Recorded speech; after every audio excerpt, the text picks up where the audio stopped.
everyone. Welcome back to another video. Every story we share has something to teach, whether it's a lesson learned, a decision of regret, or a moment that transforms us. These real-life stories give us a chance to reflect and grow. They say history has a way of repeating itself. So let's take a moment to learn from the past and make better choices for the future. I appreciate you being here. Let's dive in. Ever had a haircut that you thought was going to change everything, but instead, it changed everything for the worse? Well, you're not alone. Today, we dive into one girl's bold decision to rock the spiky mullet trend, and how it spiraled out of control faster than she could say hair mousse. See how this cool cut went from trendy to tragic. This was around 1983, back when big hair ruled and mullets were the hot ticket. I was a senior in high school, and if you didn't have some kind of edgy hairstyle, well, you were practically invisible. And let me tell you, I wasn't going to be invisible. The mullet was the look. Short on the sides, long in the back, with bangs that screamed, "Look at me!" But then, something new started catching on. Some of the cooler kids showed up to school rocking this spiky, mousse-heavy version of the mullet. The top looked like a field of jagged spikes, frozen in place by enough mousse to survive a tornado. The back was still long, of course. It was rebellious, it was edgy, and I wanted it.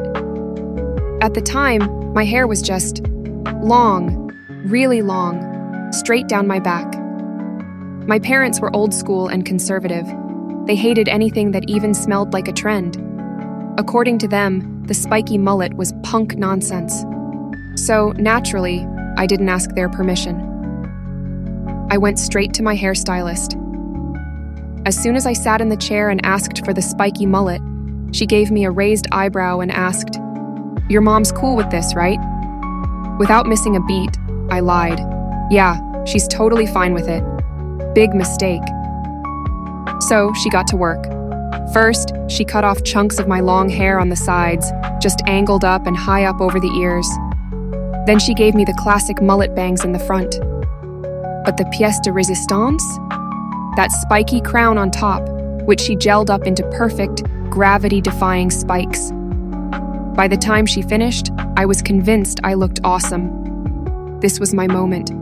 The cool kids would have nothing on me tomorrow. But then, I walked through the front door at home.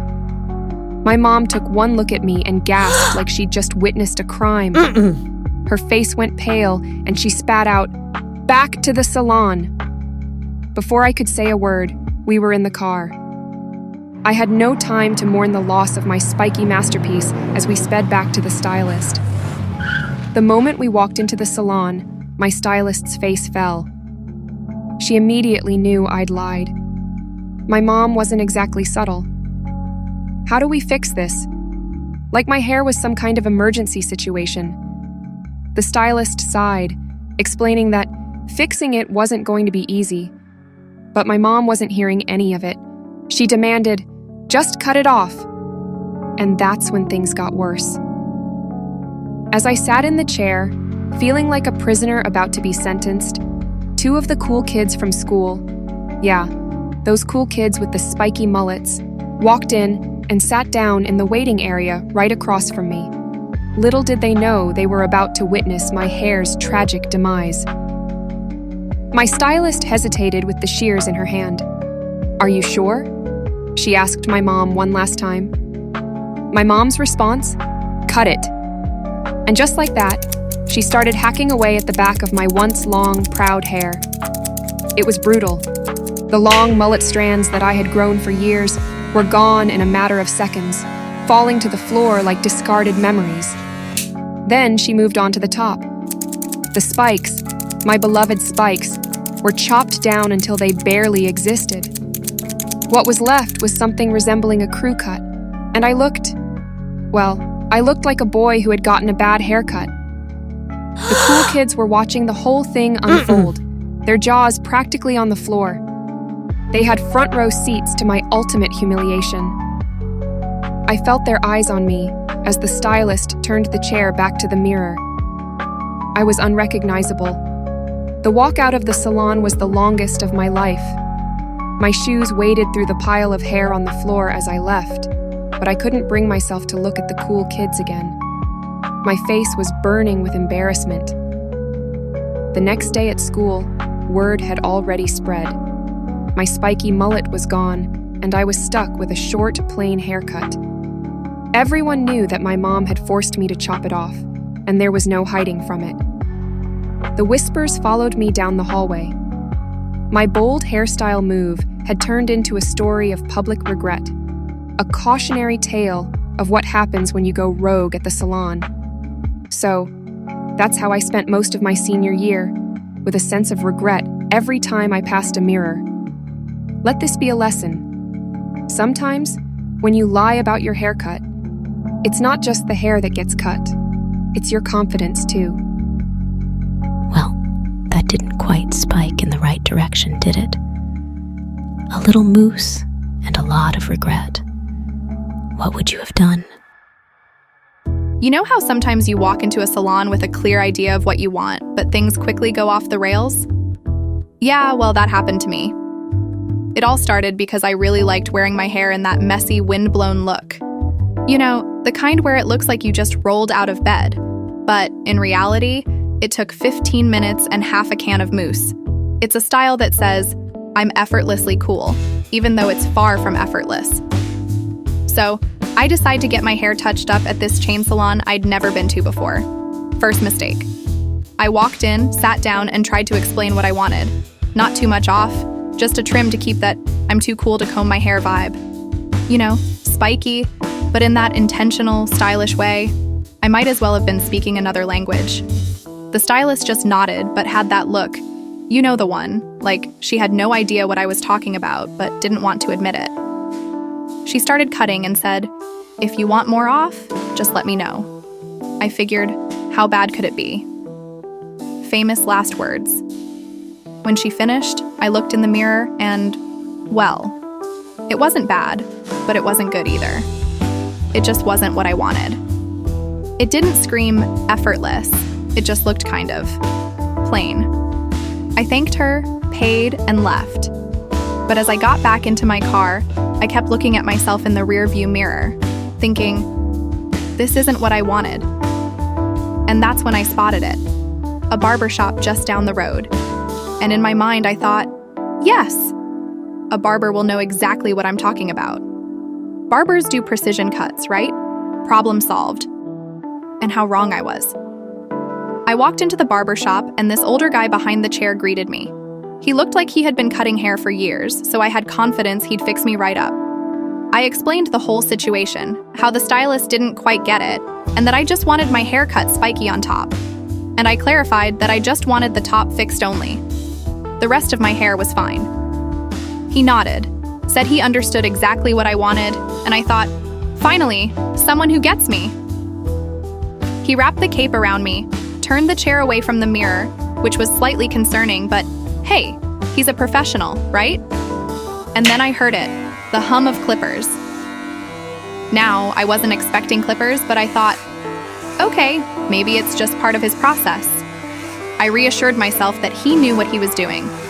As he started cutting, I noticed longer strands of my hair falling into my lap. No big deal, right? Except, there were a lot of strands. I couldn't see what he was doing, but I could feel it. I began to worry. He was really into it, focused, intense, like he was sculpting a masterpiece. But something felt wrong. Then he spun me back around to the mirror. My heart sank. It was flat, like really flat. The man had given me a flat top, a military-style, squared-off flat top. I stared at myself in shock. My head looked like a block of wood, but the sides and back were still long. It was like I had two completely different haircuts, and they were fighting for control to be noticed. "What do you think?" he asked proudly. I didn't know how to respond. "It's, flatter than spiky," I said, trying to be polite. He let out this long sigh, clearly annoyed, and muttered, "Well, I can fix that." And before I could protest, I watched in horror as he grabbed the clippers, slapped on a number 2 guard, and ran them right across the top of my head. The flat top disappeared in seconds. I was speechless. There! Now it's Spiky! Except it wasn't Spiky. It was gone. All of it. I sat there staring at my reflection. The top of my head was now buzzed short, like a freshly mowed lawn, but the sides and back were still fuller. I looked ridiculous. My hair had gone from messy chic to flat-top disaster to I don't even know what. In that split second, I had 2 choices. Walk around in a hat for months until the top grew out. I mean, there was no way I was going to live in a baseball cap, so I sighed and said, "Just buzz it all. Make the rest of it match." And that's how I ended up with a number 2 buzz cut all over. I walked into that barbershop wanting a stylish, spiky look. And I walked out looking like I'd joined the military. Now I have to wait for months until it grows back out. But hey, at least I learned my lesson, right? When in doubt, always bring a picture. Who knew explaining a haircut could lead to a military makeover? What would you have done? Kept the flat top or shaved it all off like she did? I don't know about you, but I'll be sticking to pictures from now on. I saved the best story for last. Heed the warning of this story. The next time you become infatuated with someone's lifestyle, always remember that there is more to their life than you see. Have you ever met someone so charismatic and confident that you just wanted to be like them? I was 19 and super impressionable when it happened to me. I answered this help-wanted ad for cleaning a house, and the woman I talked to seemed really nice. She asked me to come by her place that afternoon, so I figured, why not? The pay was decent, and I needed the money. I showed up early, of course, not wanting to be late, and rang the doorbell. But no answer. I double-checked the address, and I was at the right house, but still, no one came to the door. I was about to leave when a black motorcycle pulled into the driveway. I was thinking, who's this? Then the rider took off her helmet, and it was the woman I'd spoken to. She was cool, like really cool. Her hair was short and spiky, and somehow, even after wearing that helmet, it still stuck up perfectly. I was already a little starstruck. We hit it off right away. She had this infectious energy about her, a charisma that just made me want to be around her. She was 26 to my 19, and she had it all together, or at least that's how it seemed. Her husband worked a lot, and she didn't have a job. He bought her this killer motorcycle and gave her an allowance, which she used to pay me to clean her house so she could have more time to ride. I thought that was the coolest setup ever. So I took the job, but it quickly became more than just cleaning. After I'd finish up, we'd hang out. One day, she even took me on a road trip up into the mountains on her motorcycle. It was exhilarating. The wind, the view. It was one of those moments where you think, this is what life's supposed to feel like. But then, I pulled off my helmet and looked like a mess. My hair was matted, sweaty, and plastered to my head. Meanwhile, she took off her helmet, and her spiky hair just popped back up like magic. I was in awe. Wow, your hair never seems to get messed up. She just smiled and shrugged it off, like it was no big deal. When we got back, her husband was home. He was nothing like her, completely different. He was this stiff corporate guy, and the vibe between them was off. I didn't think much of it at the time, but later, when I mentioned it, she just laughed and said, "Opposites attract." I shrugged it off and agreed. Over the next few weeks, we got really close. We hung out all the time, drinking wine coolers, talking about life, and I guess I started to idolize her. One day, I blurted out that I thought she was so cool. I told her I loved her lifestyle, the motorcycle, the way she carried herself. And of course, I mentioned how much I loved her hair. She looked at me and said, "You'd look great with a spiky cut like this." I had never really thought about cutting my hair short. I'd always worn it long and straight. but there was something about the idea of chopping it all off that sounded liberating, especially if it meant looking like her. She told me it had actually grown out since she first cut it short, and she had an appointment the next day to get her hair buzzed even shorter, and that I should go for it too. Caught up in the moment, I agreed that I'd be willing to get it cut like that. Then she said, "Why wait? I have clippers in the bathroom." Now, looking back, I have no idea why I said yes, but I guess I was just so eager to be like her. So I sat down on her back deck, and she buzzed off all my long hair. I watched in shock as it fell around me, but at the same time, I felt this strange excitement. When she finished, I had the spiky cut, short on top and buzzed really close on the sides and back. I was hyped. We laughed about how the next day we would be looking exactly the same after her hair appointment. But then, her husband came home. He didn't look happy, and I took that as my cue to leave.